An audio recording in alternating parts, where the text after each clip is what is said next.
Hello hi friends, ഞാൻ കൃഷ്ണമോഹൻ. ഇന്ന് നമുക്ക് AI എറയിൽ വീഡിയോ കണ്ടൻറ് അല്ലെങ്കിൽ കണ്ടൻറ് ക്രിയേഷനെ കുറിച്ച് കുറച്ച് സംസാരിക്കാം. കുറേ ചേഞ്ചസ് വരുന്നൊരു കാലത്താണ് നമ്മൾ കടന്നു പോയിക്കൊണ്ടിരിക്കുന്നത്. എസ്പെഷ്യലി 2026 ഒരു പിവറ്റൽ അല്ലെങ്കിൽ ഒരു ബ്രേക്ക് ത്രൂ ഇയർ ആയിട്ടാണ് നമ്മൾ കണ്ടുകൊണ്ടിരിക്കുന്നത്. AI ഏജൻറ്റ്സ്, ഏജൻറ്റിക് പ്ലാറ്റ്ഫോം ഇതെല്ലാം വന്നുകൊണ്ടിരിക്കുകയാണ്. ഓക്കെ, പക്ഷേ ഇന്ന് നമ്മൾ ഈ വീഡിയോയിൽ വീഡിയോ അല്ലെങ്കിൽ യൂട്യൂബ് അല്ലെങ്കിൽ കോണ്ടൻറ് ക്രിയേഷനിൽ വളരെയധികം മലയാളികൾ ഇപ്പോഴും സാധ്യതയുണ്ടോ, അല്ലെങ്കിൽ പുതിയ ചാനൽ തുടങ്ങുന്നതിനെ പറ്റിയും അല്ലെങ്കിൽ എക്സിസ്റ്റിംഗ് കണ്ടൻറ് ക്രിയേറ്റേഴ്സ് എങ്ങനെ അഡാപ്റ്റ് ചെയ്യാം അല്ലെങ്കിൽ റീസ്ട്രാറ്റജൈസ് ചെയ്യാം ഈ വർഷം എന്നുള്ള കുറേ ക്വസ്റ്റ്യൻസിൽ നിന്നാണ് ഞാൻ ഈ ഒരു വീഡിയോ സംസാരിക്കുന്നത്. അപ്പോൾ നമ്മൾ ഫസ്റ്റ് മനസ്സിലാക്കാനുള്ളത്, ഫസ്റ്റ് പോയിൻ്റ് എനിക്ക് പറയാനുള്ളത്, ഒരു ടൈപ്സ് ഓഫ് വീഡിയോസ് അല്ലെങ്കിൽ ടൈപ്സ് ഓഫ് യൂട്യൂബ് ക്രിയേറ്റേഴ്സിനെ നമ്മൾ നോക്കുകയാണെങ്കിൽ, വീഡിയോ കണ്ടൻറ് ക്രിയേറ്റേഴ്സിനെ നോക്കുകയാണെങ്കിൽ നമുക്കൊരു സ്പെക്ട്രം പോലെ അല്ലേ. ഇപ്പോൾ light rays, violet to red, VIBGYOR എന്ന് പറയുന്ന പോലെ നമ്മൾ ഒരു സൈഡിൽ കാണാൻ പറ്റുന്നത് വയലറ്റ് സൈഡ് എന്ന് പറയാം അല്ലേ. ലെഫ്റ്റ് സൈഡിൽ നമുക്ക് എൻ്റർടൈനേഴ്സിനെ വെക്കാം. അപ്പോൾ അവിടെയാണ് നമ്മൾ കൂടുതൽ മീംസ്, മലയാളത്തിൽ നമ്മൾ ട്രോൾ വീഡിയോസ്, അതിന് വളരെ അധികം പെട്ടെന്ന് റീച്ചിന് സ്കോപ്പ് കൊണ്ട് almost every day to every 2 days socially നടക്കുന്ന കാര്യങ്ങളെ വെച്ച് അവരൊരു ട്രോൾ ഉണ്ടാക്കും. സിനിമ എഡിറ്റ്സ് ഇട്ട് ഒരു സിനിമയുടെ നല്ല അടിപൊളി ഡയലോഗും ഒക്കെ വെച്ച് അവരത് ഇടുമ്പോൾ നമുക്കും നല്ല എൻ്റർടൈൻമെൻറ്റ് തോന്നും. അത് നമ്മൾ എൻജോയും ചെയ്യും. പക്ഷേ next day to 3rd day ആകുമ്പോഴത്തേക്കും അതിൻ്റെ ഒരു ഷെൽഫ് ലൈഫ്, ആ വീഡിയോയുടെ ഷെൽഫ് ലൈഫ് 0 ആയി. അപ്പോൾ ഇത് നമ്മൾ നോർമൽ മാർക്കറ്റിൽ പെരിഷബിൾ ഫുഡ്സ് എന്ന് പറയും. അതായത് ഫ്രൂട്ട്സ്, വെജിറ്റബിൾസ് എന്നൊക്കെ പോലുള്ള കാര്യം ഓഫർ ചെയ്യുന്ന പോലെയാണ് അല്ലെങ്കിൽ സെല് ചെയ്യുന്ന പോലെയാണ്. അപ്പോൾ അതാണ് ഇപ്പോൾ എൻ്റർടൈൻമെൻറ്റിൽ തന്നെ അതിൽ തന്നെ നമുക്ക് ഡീപ്പ് ഡൈവ് ചെയ്യാം, പക്ഷേ അത് വേറൊരു വീഡിയോയിൽ ചെയ്യാം. പക്ഷേ എൻ്റർടൈൻമെൻറ്റ് സെഗ്മെൻറ്റ് അല്ലെങ്കിൽ അങ്ങനെ ഒരു സോഷ്യൽ റിയാക്ഷൻ ചെയ്ത് എൻ്റർടൈൻമെൻറ്റ് പ്ലസ് ഡെയിലി നടക്കുന്ന കാര്യങ്ങൾ മാത്രം ന്യൂസ് അപ്ഡേറ്റ്സ് പോലെ കൊടുക്കുന്ന ചാനലുകൾ, ഇവരെല്ലാം ലെഫ്റ്റ് സൈഡ് ഓഫ് ദ സ്പെക്ട്രത്തിൽ നിൽക്കുകയാണ്. ഓക്കെ, ഈവൻ മൂവി റിവ്യൂസിന് വേറൊരു പോയിൻ്റ് ഉണ്ട്. പക്ഷേ മൂവി റിവ്യൂസ് ഒരു വീക്ക്ലി ബേസിസ് കഴിഞ്ഞാൽ അതിന് പിന്നെ പഴയ റിവ്യൂസ് പോയി വീണ്ടും കാണുന്നത് വളരെ കുറവാണ്. അപ്പോൾ അതും ടുവേർഡ്സ് ദ എൻ്റർടൈൻമെൻറ്റ് സെഗ്മെൻറ്റിൻ്റെ ഏരിയയിൽ നിൽക്കുകയാണ്. അപ്പോൾ റൈറ്റ് സൈഡിൽ എന്താണെന്ന് ചോദിച്ചാൽ, റൈറ്റ് സൈഡിൽ കുറച്ചും കൂടെ ഒരു B2B എന്ന് പറയും, അതായത് ബിസിനസ് ടു ബിസിനസ് കാര്യങ്ങൾ. അവിടെയാണ് കുറച്ചും കൂടെ സീരിയസ്നെസ്സും അല്ലെങ്കിൽ വാല്യൂ അല്ലേ. പ്യുവർ എൻ്റർടൈൻമെൻറ്റ് മാത്രമല്ല, എന്നാൽ എഡ്യൂക്കേഷനും അല്ല, പക്ഷേ ഒരു ബിസിനസ്സിനെ ബെറ്റർ ആക്കാം. അത് വെറുതെ റാൻഡം തിയറി പറയുന്നതല്ല. ബിസിനസ് ശരിക്കും ഹോൾഡ് ചെയ്യുന്നവർക്ക് അവരുടെ എവറിഡേ ഓപ്പറേഷൻസ് അല്ലെങ്കിൽ മന്ത്ലി കാര്യങ്ങൾ ഇമ്പ്രൂവ് ചെയ്യാൻ എപ്പോഴും കോൺസ്റ്റൻ്റ് ആയിട്ട് വർക്ക് ചെയ്യുകയും അതിലേക്ക് എപ്പോഴും മണിയെ അലോക്കേറ്റ് ചെയ്യുകയും ചെയ്തുകൊണ്ടിരിക്കുന്ന ഒരു സ്പേസാണത്. ആ B2B എക്സ്പേർട്സ് ആണ്, അല്ലെങ്കിൽ B2B സൈഡിൽ എക്സ്പേർട്ട് അഡ്വൈസ് കൊടുക്കുകയും അതിൽ ലേറ്റസ്റ്റ് ടൂൾസ് റിവ്യൂ ചെയ്യുകയും അങ്ങനത്തെ ഏരിയാസ് പതുക്കെ റൈറ്റ് സൈഡിലേക്ക് എത്തും. ഇപ്പോഴും B2B ഈ 1-2 വർഷമായിട്ട് ഈവൻ ഇംഗ്ലീഷ് ഇൻ്റർനാഷണൽ ലെവലിൽ തന്നെ കമ്പനീസ് അവരുടെ യൂട്യൂബ് ചാനൽ തുടങ്ങുകയും അതിനെ പോപ്പുലർ ആക്കുന്നതും ജസ്റ്റ് ഒന്ന് തുടങ്ങിയിട്ടേ ഉള്ളൂ. കാരണം B2B സെക്ടർ സ്ലോ ആണ്. പക്ഷെ അവർ വന്നു കഴിഞ്ഞ് സ്റ്റഡി ആയിക്കഴിഞ്ഞാൽ അവർ ഗ്ലേഷ്യർ പോലെയാണ്, അല്ലെങ്കിൽ ഒരു ഹ്യൂജ് മൗണ്ടൻ വരുന്ന പോലെയാണ്. അപ്പോൾ അത് വന്ന് എസ്റ്റാബ്ലിഷ് ചെയ്താൽ അവർ തന്നെ ആയിരിക്കും അതിനകത്ത് ജയൻ്റ് ആയിട്ട് വരുന്നത്. തുടക്കത്തിൽ B2C, അതായത് ബിസിനസ് ടു കൺസ്യൂമർ, അല്ലെങ്കിൽ ഓരോ ഇൻഡിവിജ്വലിന് വേണ്ട നീഡ്സും കാര്യങ്ങളും ഉള്ള ഇൻഫ്ലുവൻസേഴ്സാണ് നമ്മളിപ്പം കണ്ടുകൊണ്ടിരിക്കുന്നത്. പക്ഷേ B2B സ്ട്രോങ് ആൻഡ് സ്റ്റഡി ആയിട്ട് റൈറ്റ് സൈഡിൽ വന്നുകൊണ്ടിരിക്കും.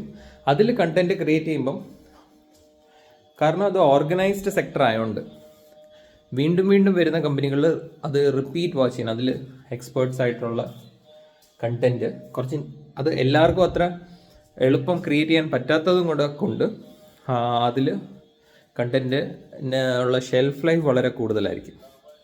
അതിൻ്റെ എല്ലാ ആസ്പെക്ട്സും, സെയിൽസ് സൈക്കിളും, വാച്ചിങ്, റിപ്പീറ്റബിലിറ്റി, ഇതെല്ലാം സ്ലോ ആൻഡ് ലോങ് ആയിരിക്കും അവിടെ. ഓക്കെ, വേറൊരു വീഡിയോയിൽ B2B കണ്ടൻറ്റിനെ പറ്റി നമുക്ക് ഡീപ്പ് ഡൈവ് ചെയ്യാം. പക്ഷേ അതാണ് പോയിന്റ് നമ്പർ 1. ഓക്കെ, 2, നമ്മൾ നീഷ് ഐഡൻറ്റിഫൈ ചെയ്യുക എന്നുള്ളത് അറ്റ്ലീസ്റ്റ് വളരെ ബിഗിനർ അല്ലാത്ത എല്ലാവർക്കും അറിയാവുന്ന ഒരു കാര്യമായിരിക്കും. അപ്പോൾ ഒരു എഡ്യൂക്കേറ്റർ എന്നുള്ള രീതിയിലാണെങ്കിൽ നമ്മൾ നമ്മുടെ സ്പെസിഫിക് ആവുക, ലൈക്ക് വളരെ ബ്രോഡ് ഏരിയ ആവാതെ ഒരു സ്പെസിഫിക് ഏരിയയിലേക്ക് തന്നെ നമ്മൾ എഡ്യൂക്കേഷൻ വീണ്ടും വീണ്ടും ഫോക്കസ് ചെയ്യാൻ ശ്രമിക്കണം, റൈറ്റ്? കാരണം ആ ജനറിക് ലെവലിലുള്ള കണ്ടൻറ്റ് വളരെയധികം AI ബേസ്ഡ് ടൂൾസ് വെച്ചിട്ട് ഫാസ്റ്റായിട്ട് അതിനെ റീപ്ലേസ് ചെയ്യും. ഈവൻ കുറച്ചും കൂടെ മികച്ച അവതരണ രീതിയും മികച്ച ഇമേജസും മികച്ച വീഡിയോ AI വീഡിയോസൊക്കെ വെച്ചിട്ട് ഇത്തിരി ജനറൽ ലെവലിലുള്ള എഡ്യൂക്കേഷൻ പെട്ടെന്ന് തന്നെ കവറാവും. അപ്പം മൂന്നാമത്തെ പോയിന്റ് നമ്മൾ പറയാനുള്ളത്, നമ്മൾ ട്രസ്റ്റ്, അല്ലെങ്കിൽ എന്തുകൊണ്ട് ഈ വീഡിയോ ഞാൻ വിശ്വസിക്കണം എന്നുള്ളൊരു ചോദ്യത്തിലാണ് ഓഡിയൻസ് ഇപ്പോൾ പലപ്പോഴും നിൽക്കുന്നത്. അവിടെയാണ് നമ്മൾ ബിഫോറും ആഫ്റ്ററും എന്നുള്ളൊരു ഡെമോൺസ്ട്രേഷൻ അല്ലെങ്കിൽ ഡെമോ ഓവർ ഡയലോഗ് എന്ന് പറയും ഒരു പ്രിൻസിപ്പിളായിട്ട്. അപ്പം ബിഫോർ ഇങ്ങനെ ആയിരുന്നു അല്ലെങ്കിൽ ആഫ്റ്റർ ഇങ്ങനെയാണെന്ന് നമ്മൾ അത്ര ഇമേജസ് കണ്ടിട്ടുണ്ട്. പക്ഷേ കുറച്ചും കൂടെ വെൽ ഡോക്യുമെൻറ്റഡ് ആയിട്ട് ഈ ഒരു മെത്തേഡ്, ഞാൻ പറയുന്ന ഈ മെത്തേഡിലൂടെ പോകുമ്പം തുടക്കത്തിൽ നിന്ന് ഈ റിസൾട്ട് കിട്ടിക്കഴിഞ്ഞിട്ടുള്ള സ്റ്റേറ്റിനെ നല്ല രീതിയിൽ ഡോക്യുമെൻ്റ് ചെയ്തുകൊണ്ട് വേണം നമ്മൾ ഫിറ്റ്നസ് ടിപ്സ് ആയാലും അല്ലെങ്കിൽ ബ്യൂട്ടി ടിപ്സ് എന്നുള്ള രീതിയിൽ വരിക. കാരണം അവിടെ AI അവതാറിന് ആ real video, real proof, real demonstration generate ചെയ്യാൻ സ്ട്രഗിൾ ചെയ്യും. ഇനി അവരത് ആർട്ടിഫിഷ്യലായിട്ട് ഉണ്ടാക്കിയാലും മനുഷ്യനതിൽ വിശ്വാസം വരത്തില്ല. അവിടെ ബ്യൂട്ടിഫുൾ കണ്ടൻറ്റിനേക്കാളും ട്രസ്റ്റ് വർത്തി കണ്ടൻറ്റിനാണ് വാല്യൂ. ഓക്കെ, അപ്പോൾ ട്രസ്റ്റ് വിഷ്വലൈസ് ചെയ്യുക, ട്രസ്റ്റ് ഡോക്യുമെൻ്റ് ചെയ്യുക എന്നുള്ളത് ഓർത്ത് വെക്കാം. ഓക്കെ, അടുത്ത പോയിന്റ്, ഇപ്പം നമ്മൾ 3 പോയിന്റ് കവർ ചെയ്തു. നാലാമത്തത് ഹൈ സ്റ്റേക്ക് ആയിട്ടുള്ള നീഷസ് ഉണ്ട്, അതിലേക്ക് പതുക്കെ ടാർഗറ്റ് ചെയ്യുക. അതാണ് ഞാൻ നേരത്തെ പറഞ്ഞത്, B2C ഒരു സാച്ചുറേറ്റ് ആയിക്കൊണ്ടിരിക്കുകയാണ്. അപ്പോൾ ഇപ്പോൾ സ്റ്റോക്ക് മാർക്കറ്റ് വ്യക്തികളിലേക്ക് പഠിപ്പിക്കുന്നു, അല്ലെങ്കിൽ എന്താണ് how to be a coach, അല്ലെങ്കിൽ ഇപ്പോൾ PSC എക്സാംസ് അല്ലെ, ഇത്തരം എഡ്യൂക്കേഷൻ വീണ്ടും ഒരു ഇൻഡിവിജ്വലിൻ്റെ പേയിങ് കപ്പാസിറ്റിയുടെ മാക്സിമം ലെവലിലേക്കാണ് പോകുന്നത്. അതിന് ആൾക്കാർ ടയർസും അല്ലെ പല ലെവൽസിലുള്ള കോഴ്സസ് ഒക്കെ ചെയ്യും. അങ്ങനെ ബിസിനസ് ചെയ്യാൻ പറ്റത്തുള്ളൂ. ഒരു ചെറിയ പ്രോഡക്റ്റ് കൊടുത്ത് ബ്രാൻഡുമായിട്ട് ഇഷ്ടം തോന്നുമ്പോൾ കൺസ്യൂമറിന് നെക്സ്റ്റ് ലെവൽ പ്രോഡക്റ്റ് കൊടുക്കും. പക്ഷെ അതിൻ്റെ സപ്ലൈ ഡിമാൻഡ് ഇക്വേഷനിൽ ഡിമാൻഡിനേക്കാളും സപ്ലൈ കൂടിക്കൂടി വരുന്നുണ്ട്. പലർക്കും ഇത് മനസ്സിലായി ചെയ്യാൻ തുടങ്ങുമ്പം B2C എന്ന് പതുക്കെ B2 പ്രൊസ്യൂമർ എന്ന് പറയും. B2B എന്ന് പറയുന്നത് B2 ബിസിനസ്. അതായത് ഒരു ബിസിനസ്സിനെ ഞാൻ എൻ്റെ ഒരാൾക്ക് വെക്കാതെ ഞാൻ നേരെ ബിസിനസ്സിലേക്ക് വിൽക്കാം എന്നുള്ള പോയിന്റിലേക്ക് ഇത് എത്തിപ്പെടും ഫ്യൂച്ചറിൽ. കാരണം എല്ലാ ചെറിയ യൂണിറ്റ്സും ഇൻഡിവിജ്വൽസും ഒരു 5-10 പേരുടെ ഫാമിലി ബിസിനസ് എക്സ്പ്ലോർ ചെയ്യാനുള്ള സാധ്യത കൂടുതലാണ്. അപ്പോൾ അവിടെ എല്ലാം B2B, ഞങ്ങളുടെ company creates this which you can use in your business to generate more business എന്നുള്ളൊരു ട്രാക്കിലേക്ക് പോകണം. പക്ഷേ എൻ്റെ ഇടയിൽ ഉള്ളൊരു ഫേസാണ് നമ്മൾ B2 പ്രൊസ്യൂമർ എന്ന് പറയുന്നത്. അപ്പോൾ പ്രൊസ്യൂമർ എന്ന് പറഞ്ഞാൽ ഈ കണ്ടൻറ്റ് വെറുതെ പാസീവായിട്ട് കൺസ്യൂം ചെയ്യാതെ അതിനെക്കുറിച്ച് സീരിയസ് ആയിട്ടും ഇത്തിരി റിയൽ ആക്ഷൻ ബേസ്ഡ് എടുക്കാൻ സാധ്യതയുള്ള കൺസ്യൂമേഴ്സിനെയാണ് നമ്മൾ പ്രൊആക്റ്റീവ് കൺസ്യൂമേഴ്സ് അല്ലെങ്കിൽ പ്രൊസ്യൂമർ എന്ന ഷോർട്ട് ഫോമിൽ പറയുന്നത്. അപ്പോൾ B2P അല്ലേ, P ഫോർ പ്രൊസ്യൂമർ. അതിലേക്ക് ഫിനാൻഷ്യൽ ഡിസിഷൻ, അതാണ് ഇപ്പോഴും ഫിൻഫ്ലുവൻസേഴ്സ് എന്നുള്ള ആ ഏരിയയിൽ ഇപ്പോഴും സ്കോപ്പ് കൂടുതൽ. കാരണം അത് നമ്മുടെ ലൈഫിൻ്റെ കുറച്ച് സീരിയസ് ആയിട്ട് ആലോചിച്ച് എടുക്കുന്ന ഡിസിഷനാണ്. റിയൽ എസ്റ്റേറ്റ് അല്ലെങ്കിൽ ഒരു ബിഗ് മൾട്ടിപ്പിൾ ലാക്സ് ഉപയോഗിച്ചിട്ടുള്ള സ്റ്റോക്ക് മാർക്കറ്റ് ഇൻവെസ്റ്റ്മെൻറ്റ്, പിന്നെ ഗോൾഡ് പർച്ചേസ് അല്ലെ, ബിഗ് പർച്ചേസസ് വരുന്ന ഏരിയാസിൽ നമ്മൾ അത്രയും തന്നെ ടൈമും എഫേർട്ടും ഫോക്കസും ഒക്കെ വെച്ചിട്ടായിരിക്കും ആ കണ്ടൻറ്റിനെയും കൺസ്യൂം ചെയ്യുന്നത്, ആ പർച്ചേസ് ഡിസിഷനെയും ചെയ്യുന്നത്. അപ്പോൾ ആ പ്രൊസ്യൂമർ കണ്ടൻറ്റിലേക്ക് ഉള്ള കാര്യങ്ങൾ ആൾക്കാർ വീണ്ടും വീണ്ടും കുറച്ചും കൂടെ സീരിയസ് ആയിട്ട് എടുക്കും. മറ്റ് എൻ്റർടൈൻമെൻ്റ് ഉള്ളവർ സ്വിച്ച് ചെയ്യും. AI ആണെങ്കിലും കുഴപ്പമില്ല, ഹ്യൂമൻ ആണെങ്കിലും കുഴപ്പമില്ല എന്നുള്ള രീതിയിൽ. അപ്പോൾ അതിലേക്ക് ഫോക്കസ് ചെയ്യുക. അതാണ് 4th പോയിന്റ്, ടാർഗറ്റ് ഹൈ സ്റ്റേക്ക് നിഷസ് അല്ലേ. അപ്പോൾ അവിടെ റിസ്ക് എലമെൻറ്റ് ഫോർ ദ കൺസ്യൂമറും കൂടുതലാണ്, അതാണ് ഹൈ സ്റ്റേക്ക്. ഓക്കെ, 5th പോയിന്റ് എന്ന് പറഞ്ഞാൽ എത്രത്തോളം നമ്മുടെ കണ്ടന്റിന് നമ്മുടെ ആക്ച്വൽ എക്സ്പെർട്ടൈസ് ആയിട്ട് അലൈൻ ചെയ്യാൻ പറ്റുമോ. അപ്പോൾ നമ്മുടെ പ്രൊഫഷണൽ ബാക്ക്ഗ്രൗണ്ട്, ഞാൻ ബിസിനസ് കൺസൾട്ടിങ് ഏരിയയിലാണ് കൂടുതലും വർക്ക് ചെയ്തിരിക്കുന്നത്. അതിൽ തന്നെ tech side of business consulting, അതാണ് AI അല്ലെങ്കിൽ AI ഉപയോഗിച്ചിട്ട് നമ്മൾ ബിസിനസ് വർക്ക് ഫ്ലോസ് എങ്ങനെ ഇമ്പ്രൂവ് ചെയ്യാം. ഇങ്ങനെ US കമ്പനീസ്, ഞാൻ ഓൾമോസ്റ്റ് എല്ലാ കോണ്ടിനെൻറ്റിലുള്ള കമ്പനീസിനും കൺസൾട്ടിങ്, മെക്കൻസി ഞാൻ വർക്ക് ചെയ്തു, പിന്നെ ഗൂഗിളിൽ വർക്ക് ചെയ്തു. അപ്പോൾ അങ്ങനെ നമ്മുടെ റിയൽ എക്സ്പെർട്ടീസിലേക്ക്, ആക്ച്വൽ എക്സ്പെർട്ടീസിലേക്ക് എത്രത്തോളം അലൈൻമെൻ്റ് ഉണ്ടോ അതായിരിക്കും എളുപ്പം. കാരണം അഗെയിൻ ഇത്രയും പേര് ക്രിയേറ്റേഴ്സായിട്ട് വന്നുകൊണ്ടാണ്. തുടക്കത്തിൽ ചാർട്ടേഡ് അക്കൗണ്ടൻറ്റ് ഫിനാൻസ് പഠിപ്പിക്കുന്നതിന് മുമ്പ് തന്നെ അതൊന്നും അല്ലാത്തൊരു ഫിനാൻസ് എക്സ്പേർട്ട് ചിലപ്പോൾ ഇതിനെപ്പറ്റി സംസാരിച്ച് കാണും. അയാൾ 2-3 വർഷം അങ്ങനെ സംസാരിക്കുമ്പോൾ, അല്ലെങ്കിൽ അതിലേക്ക് വീഡിയോസ് ക്രിയേറ്റ് ചെയ്യുമ്പോൾ പതുക്കെ അയാൾ അതിനൊരു എക്സ്പേർട്ടായിട്ട് നമ്മൾ ചൂസ് ചെയ്യും. അവകൾ ചിലപ്പോൾ ഡിറൈവ്ഡ് കണ്ടൻറ്റോ അല്ലെങ്കിൽ പഠിച്ചിട്ട് പറയുന്നതായിരിക്കാം, പക്ഷേ because he was the initial one, അത്രയും ടൈംസ് മാർക്കറ്റിൽ സ്പെൻഡ് ചെയ്തുകൊണ്ട് അത് എസ്റ്റാബ്ലിഷ് ചെയ്തു. പക്ഷേ ഇനി മിക്ക ബിഗ് നിഷസിലും ആൾക്കാർ ഓൾറെഡി ഒരു ലെവൽ ഓഫ് പ്രസൻസ്, അല്ലെങ്കിൽ ഒരു ടോപ്പ് 3, ടോപ്പ് 5 ഇൻഫ്ലുവൻസേഴ്സ് അവരുടെ സ്ഥാനം അല്ലെങ്കിൽ സീറ്റ് കണ്ടുപിടിച്ചത് കൊണ്ട് ഇനി ഡെഫിനറ്റ്ലി അതിൻ്റെ കൂടെ പ്രൊഫഷണൽ ബാക്ക്ഗ്രൗണ്ടും കൂടെ അലൈൻ ചെയ്യുക എന്നുള്ള പോയിൻറ്റ്സ് വരും. അപ്പോൾ അതൊരു പ്രൈമറി പ്രൂഫ് ആയിരിക്കും. അതിലേക്ക് അതൊരു ബ്രാൻഡ് എന്നുള്ള രീതിയിൽ നമുക്ക് ഡിഫെൻസിബിൾ ആക്കാൻ കഴിയും. ഓക്കെ, അടുത്ത പോയിന്റ് നമ്മൾ എത്രയായി? 5 പോയിന്റ് നമ്മൾ ടച്ച് ചെയ്തു. ഓക്കെ, 6ാമത്തെ point leverage, third party proof എന്ന് പറയും. അതായത് നമ്മുടെ റിയൽ റിസൾട്ട്സ് അല്ലെങ്കിൽ വെരിഫൈഡ് ആയിട്ടുള്ള ബിസിനസ് റിസൾട്ട്സ് എന്നുള്ള കാര്യങ്ങൾ കൂടുതൽ ടെസ്റ്റ് ചെയ്യപ്പെടും.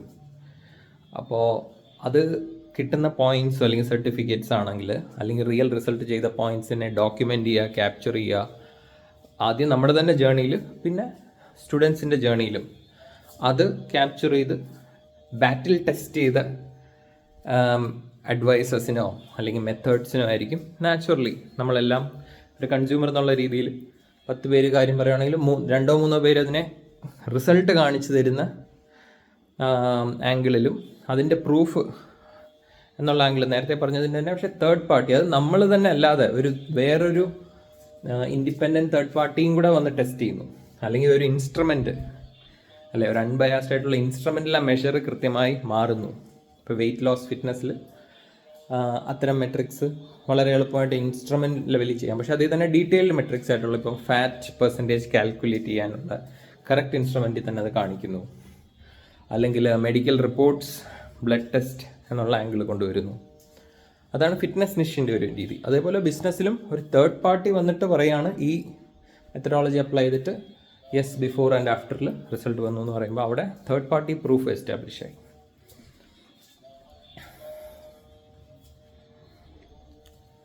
ഓക്കെ, മൂന്നാമത്തത്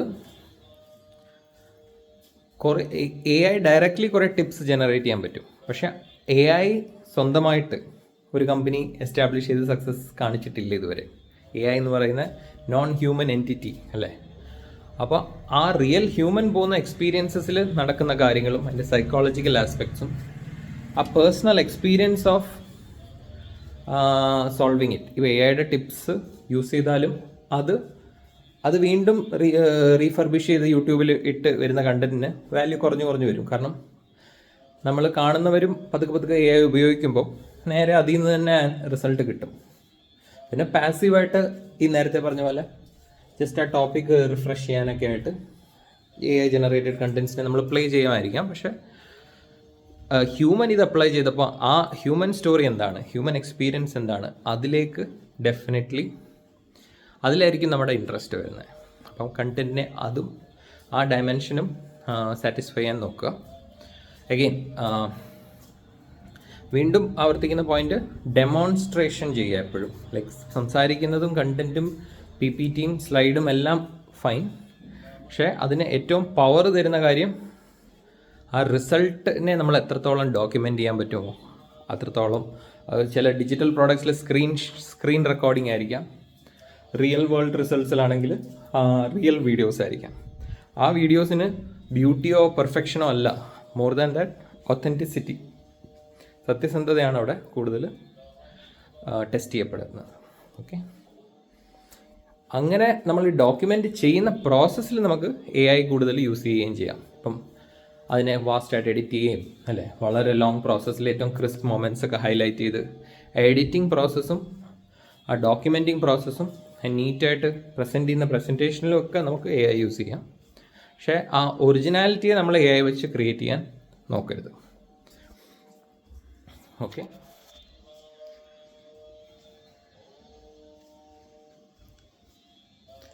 വേറൊരു ഇൻട്രസ്റ്റിംഗ് കോൺസെപ്റ്റാണ് നമ്മൾ സർവീസ് ഡെലിവറി ചെയ്യുമ്പോൾ തന്നെ ഒരു പ്രൂഫ് ഉണ്ടാക്കുന്ന മെത്തേഡ്സ് ഉണ്ട്. അതായത് നമ്മളിപ്പം ഒരു ക്ലയൻറ്റിനെ ഓഡിറ്റ് ചെയ്യാണ്, ആ ഓഡിറ്റ് തന്നെ ഒരു സർവീസാണ് അല്ലേ. അതിൽ എക്സ് നമ്പർ ഓഫ് ആൾക്കാരുടെ പെർമിഷനോടുകൂടി അങ്ങനത്തെ നീഷസിൽ മാത്രമാണ്. ഇപ്പം വളരെ കോൺഫിഡൻഷ്യൽ ആയിട്ടുള്ളതാണെങ്കിൽ നമ്മളത് ചെയ്യുന്നില്ല. പക്ഷേ ഇപ്പോൾ ബിസിനസ്സിൻ്റെ ചില സ്പെസിഫിക് ഏരിയാസിൽ ഓഡിറ്റ് ചെയ്യുന്നത് വിത്ത് ക്ലയൻറ്റ് കൺസെൻറ്റ്, ആ പ്രോസസ്സും നമുക്ക് ഡോക്യുമെൻ്റ് ചെയ്യാം. അവിടെ നമുക്ക് ബെനിഫിറ്റ്സ് വരുന്നത് രണ്ട് കാര്യങ്ങളാണ്. ഒന്ന്, അവിടെ ഒരു ഓഡിറ്റ് സർവീസ് ഡെലിവറി നടന്നുകൊണ്ടിരിക്കുകയാണ്. പക്ഷേ ആ സർവീസ് ഡെലിവറി തന്നെ ഫ്യൂച്ചർ കണ്ടൻറ്റ് ഫോർ അതർ പീപ്പിളായി മാറും അല്ലേ. അവിടെ ആ പബ്ലിക് ഓഡിറ്റിംഗ് അല്ലെങ്കിൽ നമ്മൾ ആ ക്ലയൻറ്റ് ഓഡിറ്റിനെ ഡോക്യുമെൻ്റ് ചെയ്യുമ്പോൾ ഇപ്പോൾ കുറച്ച് പേരിൽ നമുക്കത് കാണാം. മലയാളം ചാനലിലും ഫോൺ കോൾസിലൂടെ അവർ ആൻസർ ചെയ്യാണ്. പണ്ട് ടെലിവിഷൻ ഷോസിൽ നമുക്കിത് കാണാമായിരുന്നു. ഡോക്ടറോട് ചോദിക്കുകയാണ് എൻ്റെ ഒരു ക്ലാസിക് എക്സാമ്പിൾ. അപ്പോൾ ഓഫ് കോഴ്സ് ടി വിയിൽ അത് ഫ്രീ ആയിരിക്കും, ഫ്രീ ആയിട്ട് ഡോക്ടറോട് ചോദിക്കുക എന്നുള്ളതായിരിക്കും. പക്ഷേ നമ്മുടെ സർവീസ് ഡെലിവറിയിൽ മൂന്നാമത്തെ ലെയറിലോ നാലാമത്തെ ലെയറിലോ ഇൻഡെപ്തായിട്ടും ചിലപ്പോൾ ഓഡിറ്റിങ്ങിലേക്ക് പോകും, അസസ് ചെയ്യും. ആ അസസ്മെൻറ്റിനെ നമ്മൾ ഡോക്യുമെൻ്റ് ചെയ്യുകയാണെങ്കിൽ അഗെയിൻ സെൻസിറ്റീവാണ് ഇത്. ഹെൽത്ത് അങ്ങനത്തെ സൈക്കോളജിക്കൽ കൗൺസിലിംഗ് അതിലൊന്നും ഒരിക്കലും അത് നമ്മൾ ചെയ്യാൻ പാടില്ല. കാരണം അത് ക്ലയൻറ്റിൻ്റെ വളരെ എന്താണ് ആ സെൻസിറ്റീവ് ഡേറ്റ എന്നുള്ള ഒരു ബോധം, എത്തിക്സ് ഡെഫിനറ്റ്ലി ഉണ്ടായിരിക്കണം. പക്ഷേ ചില കേസസിൽ ആ ഓഡിറ്റ് എല്ലാവർക്കും ഹെൽപ്ഫുൾ ആവാൻ പോവാണ്. And client is also very happy to share it. അവരുടെ കൺസെൻറ്റും ഒക്കെ ഡെഫിനറ്റ്ലി അതിന് മുമ്പ് ചെക്ക് ചെയ്യണം. ഇപ്പം ലെറ്റ്സ് എ കാർ റിപ്പയർ, അതിൻ്റെ നീഷിൽ ചിലർ വീഡിയോസ് ചെയ്യുന്നുണ്ട്. പക്ഷേ അതിനകത്ത് തന്നെ ഇപ്പോൾ ചില പർട്ടിക്കുലർ അസസ്മെൻറ്റ് ക്ലയൻറ്റും അത് ഓക്കെ എന്ന് പറയും, അവർക്ക് ചിലപ്പോൾ ഡിസ്കൗണ്ടും കിട്ടും അതിന്. അതിലൂടെ ചെയ്യുന്ന ഓഡിറ്റിൻ്റെ അതിൽ ക്ലയൻറ്റ് ഡെഫിനറ്റ്ലി ഒരു സ്മോൾ എമൗണ്ട് പേ ചെയ്യുകയും ചെയ്യുന്നുണ്ട്. അതേസമയം അത് ഡോക്യുമെൻറ്റഡ് ആകുമ്പോൾ ഇത് ഫ്യൂച്ചറിൽ മറ്റുള്ളവർക്കും അത് ക്ലിയർലി മനസ്സിലാക്കാനുള്ളൊരു പോസിബിലിറ്റി ആയിട്ട് എക്സിസ്റ്റ് ചെയ്യും. അതൊരു അസറ്റായി മാറും. അപ്പോൾ അത് ആണ് നമ്മൾ ക്രിയേറ്റ് ചെയ്യേണ്ടത്. അപ്പോൾ തുടക്കത്തിൽ ഇത് ഒരു കൺസൾട്ടിങ് എന്നുള്ള രീതിയിൽ AI ഉപയോഗിച്ച് കണ്ടൻറ്റ് ക്രിയേറ്റ് ചെയ്യുക, അല്ലെങ്കിൽ AI ഉപയോഗിച്ച് എന്തെങ്കിലും വാല്യൂ സർവീസ് കൊടുക്കുമ്പോൾ പലർക്കും ആ പ്രൂഫ് കാണത്തില്ല. അവിടെയാണ് നമ്മൾ പലതും ഫ്രീ ആയിട്ട് ഓഫർ ചെയ്യണം. അപ്പോൾ കസ്റ്റമർക്കും ഇത് വളരെ ഹെൽപ്ഫുൾ ആവും. ഫ്രീ ഓഡിറ്റ്സ് ആയിട്ട് ഇപ്പം ചെയ്യുകയും, അപ്പോൾ പേഴ്സണാലിറ്റി ടെസ്റ്റ് അങ്ങനത്തതൊക്കെ നമുക്ക് വളരെയധികം ഫ്രീ ആയിട്ട് ആ കൺസൾട്ടിങ് കൊടുക്കാം. പണ്ട് may be number of years 7 years ഈ പേഴ്സണാലിറ്റി ടെസ്റ്റ് വരെ ഒരു പെയ്ഡ് സർവീസ് ആയിരുന്നു. അപ്പോൾ അത് സൈക്കോമെട്രിക് ടെസ്റ്റ്, പേഴ്സണാലിറ്റി ടെസ്റ്റ് ഒക്കെ ചെയ്യുന്ന നീഷസിലുള്ളവർ അത് ഫ്രീ ആയിട്ട് കൊടുക്കാം. പ്ലസ് ഓൺലി തിങ് ഈസ് അതിൻ്റെ ഒരു ചില എലമെൻറ്റ്സ് അവരുടെ പേഴ്സണൽ ഇൻഫർമേഷൻ ഇല്ലാതെ തന്നെ ആ പാറ്റേൺസ് ഡ്രോ ചെയ്യുന്നതും ഒക്കെ ആയിട്ടുള്ള കാര്യങ്ങൾ ഡോക്യുമെൻ്റ് ചെയ്യുമ്പോൾ അതൊരു വിൻ ലൈബ്രറിയിലേക്ക് പോകും. അഗെയിൻ സൈക്കോമെട്രിക് ടെസ്റ്റ് എന്നല്ല ഞാൻ പറയുന്നത്. ഇപ്പം വേറൊരു നേരത്തെ കാറിൻ്റെ ഒരു പേര് പറയുന്ന പോലെ കാറിൻ്റെ കണ്ടീഷൻ ഇത്ര കാര്യങ്ങൾ ചെക്ക് ചെയ്യുന്നതും അത് ആ ഒരു ഏരിയയിൽ നമുക്കിത് ഒരു അസസ്മെൻറ്റ് ടെസ്റ്റായിട്ട് ഉപയോഗിക്കാം. ഓക്കെ, പിന്നെ ഒരു കാര്യം ഇമ്പോർട്ടൻ്റ് ആയിട്ട് നമ്മൾ കാണുന്നത് ഡെഫിനറ്റ്ലി ആ മെത്തേഡ്സിലെ ട്രാൻസ്പെറൻസിയും നമ്മളത് എങ്ങനെ ചെയ്യുന്നു എന്നുള്ളത് ഭയങ്കര സീക്രട്ടായിട്ട് വെച്ചിട്ട് കാര്യമില്ല ഇനിയുള്ള കാലത്ത്. കാരണം അത്രയും സ്പീഡിലും ഫാസ്റ്റായിട്ടും കാര്യങ്ങൾ ഡിസ്കവർ ചെയ്യപ്പെടുകയും ഇൻവെൻഷൻ നടക്കുമ്പോൾ പഴയ നൂറ്റാണ്ടിൻ്റെ അല്ലെങ്കിൽ ലാസ്റ്റ് സെഞ്ച്വറി മെത്തേഡായിട്ട് മെത്തേഡിൽ ഭയങ്കര സീക്രട്ടാണ്, മാജിക്കാണെന്നുള്ള രീതിയിൽ വെക്കുന്നതിനേക്കാളും ആ മെത്തേഡിൻ്റെയും ട്രാൻസ്പെറൻസി ഷെയർ ചെയ്തുകൊണ്ട് ചെയ്യുന്നവരുണ്ട്. ആൻഡ് അവരായിരിക്കും first to prove the results also. ഒരു ലാബ് അല്ലെങ്കിൽ എക്സ്പെരിമെൻ്റ് എന്നുള്ള രീതിയിലാണ് അതിനെ അവരും അപ്രോച്ച് ചെയ്യുന്നത്. അങ്ങനെ ചെയ്യുമ്പോഴും ഇത് വർക്ക് ചെയ്യുന്നോ ഇല്ലയോ എന്നൊക്കെയുള്ളൊരു honest self assessment rather than claiming this that ഇത് എല്ലാ കാര്യത്തിനും എന്താ സ്നേക്ക് ഓയിൽ സെയിൽസ്മെൻ എന്ന് പറയല്ലേ, അങ്ങനെ ഇത് ഉപയോഗിച്ച് എല്ലാ പ്രോബ്ലം സോൾവ് ചെയ്യുന്നതിന് പകരം നമ്മളും അതിനെ ഓത്തൻറ്റിക്കായിട്ട് ഇന്ന കാര്യങ്ങൾ ഈ മെത്തേഡ് ഡെഫിനറ്റ്ലി വർക്ക് ചെയ്യുന്നുണ്ട്, അത് ഈ കോസ്റ്റിൽ മറ്റ് പല സൊല്യൂഷനേക്കാളും ബെറ്ററാണ് എന്നുള്ളൊരു രീതിയിലുള്ള കണ്ടൻറ്റും ഡെഫിനറ്റ്ലി ആൾക്കാർക്ക് കാണാൻ താല്പര്യമുണ്ട്. കാരണം അതിൽ ജെന്യുവിൻ ട്രാൻസ്പെറൻസി ഉണ്ട്. What works and what doesn't work എന്നുള്ള സത്യസന്ധമായിട്ട് കാണിക്കുന്നതാണ് കൂടുതൽ ആൾക്കാർക്ക് വിശ്വാസ്യത കൂടി വരുന്നത്. ഓക്കെ, പിന്നെ ഡെഫിനറ്റ്ലി ലൈവായിട്ടുള്ള Q&A, പിന്നെ കമ്മ്യൂണിറ്റി ഇൻറ്ററാക്ഷൻ, അതിനെയും നമ്മൾ ലൈവ് എൻഗേജ്മെൻറ്റിലേക്ക് തിരിച്ചു വരികയാണ്. ലോഡ് ഓഫ് റെക്കോർഡഡ് വീഡിയോസൊക്കെ കാണുന്നുണ്ട്, പക്ഷേ പലപ്പോഴും ആൾക്കാർ അവർക്ക് തന്നെ അറിയാം റെക്കോർഡിംഗ് ആയിട്ടുള്ളത് പാസീവായിട്ട് കാണുകയൊക്കെ ചെയ്യുകയാണെങ്കിലും അവർ കുറച്ചും കൂടെ പെയ്ഡായിട്ട് വരുന്ന ഇൻറ്ററാക്ട് ചെയ്ത് ഇമേഴ്സ് ചെയ്ത് ലൈവ് എക്സ്പീരിയൻസസിലേക്ക് ക്രേവ് ചെയ്യുന്നുണ്ട്, സീക്ക് ചെയ്യുന്നുണ്ട്. അപ്പോൾ അത് ഇപ്പോഴും AI അതിൻ്റെ അടുത്ത് പോലും ഒരു live full interactive video which is very valuable എന്നുള്ള ലെവലിലേക്ക് എത്തിയിട്ടില്ല. അവിടെ കമ്മ്യൂണിറ്റിയുടെ interaction, Q&A, human adaptability, socially ഓരോരുത്തരത് എങ്ങനെ ചെയ്യുന്നു, ഇങ്ങനത്തെ കാര്യങ്ങളിലും ഒരു സ്ട്രോങ് ആയിട്ട് നമുക്ക് ഒരു അഡ്വാൻറ്റേജ് ഉണ്ട്. ഓക്കെ, സോ ഇതൊക്കെയാണ് content creation in 2026 especially in the AI എറ വരുന്ന മാറ്റങ്ങൾ. ഇതിൽ പറഞ്ഞ കുറച്ച് പോയിൻറ്റ്സ് എങ്കിലും നിങ്ങൾക്ക് യൂസ്ഫുൾ ആണെന്ന് ഞാൻ കരുതുന്നു. നെക്സ്റ്റ് വീഡിയോയിലും ഇതുപോലുള്ള സ്പെസിഫിക്കും വാല്യുബിൾ ആയിട്ടുള്ള കണ്ടൻറ്റും സ്ട്രാറ്റജീസായിട്ട് ഞാൻ തിരിച്ചു വരാം. Till then bye bye. Krishnamohan. Bye bye. Signing off. See ya in the next video.